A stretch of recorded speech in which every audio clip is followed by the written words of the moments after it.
નમસ્કાર, નેક્સર પતિને કપૂર પાટીલ. બરાબર. તો બાયોફિટ વિશેની તમને માહિતી આપી દિનેશભાઈના વતી. ને બાયોફિટનો અહીંયા ઉપયોગ કરવામાં આવે છે. 4 સ્પ્રે આપણે અહીંયા કરવામાં આવ્યા છે. બરાબર. સ્ટીમરીચ બાયો 99 છે, એનપીકેના 4 સ્પ્રે છે, રેપઅપ બાયો 99 અને મીઠાનો ઉપયોગ આપણે કરેલો છે. તો એના 4 સ્પ્રે અહીંયા થયા છે.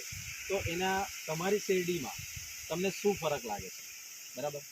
શેરડીમાં ગ્રોથ છે, બરાબર, ફૂટ છે, એ બધા તમને ફરક જોવા મળે છે. ને રાસાયણિક ખાતરનો ઉપયોગ અહીંયા કેટલી વખત થયેલો છે?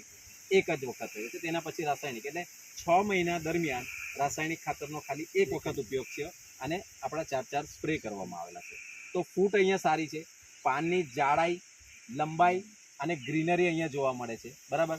તો આ બધા બેનિફિટ જો ખાતર નાખવામાં આવતે તો ચોક્કસથી તમને જોવા મળતે ખરા. જે પ્રમાણમાં અત્યારે બાજુમાં પણ ખેતર છે, બરાબર, એ ને તમારી એક સાથે કદાચ ડિસેમ્બર મહિનામાં એમનું પણ ત્યાં શેરડીનું રોપાણ થયું હશે કે લાંબ રાખવામાં આવી હશે, તમારું પણ એ જ રીતે છે. તો જે રિઝલ્ટ તમારા ત્યાં દેખાય છે તેવું રિઝલ્ટ ત્યાં દેખાતું નથી, કેમ કે એમણે કેમિકલનો ઉપયોગ કરેલો છે ને તમે બાયોફિટનો અહીંયા ઉપયોગ કરેલો છે. બરાબર. તો કન્ટિન્યુ જો આનો ઉપયોગ કરવામાં આવે તો 25% થી 40% ઉત્પાદનમાં વધારો થશે. બરાબર. તો ડેફિનેટલી તમારા જેવા જે ખેડૂતો છે એ શું સંકેત આપવા માંગે છે ખેડૂતોને કે બાયોફિટનો ઉપયોગ આપણે કરવો જોઈએ કે નહીં કરવો જોઈએ? તો આનાથી ખેડૂતોને ખર્ચામાં ઓછું થશે ને ઉત્પાદન એ વધારો થશે. તો ડેફિનેટલી ખેડૂતોએ બાયોફિટનો ઉપયોગ કરવો જોઈએ. બરાબર.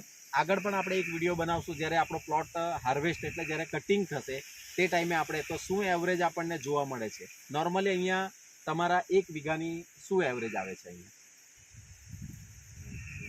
18, 20, 22 કેટલા ટનની એવરેજ તમને અહીંયા જોવા મળે છે? 20 થી 25ના અંદરમાં. જો એમાં 25%નો વધારો થાય તો ડેફિનેટલી ખેડૂતોને અહીંયાથી ખુશી થશે. બરાબર. અને ખર્ચામાં આપણી બચત થશે. તો ડેફિનેટલી ખેડૂતોએ બાયોફિટનો ઉપયોગ કરવો જોઈએ. નમસ્કાર.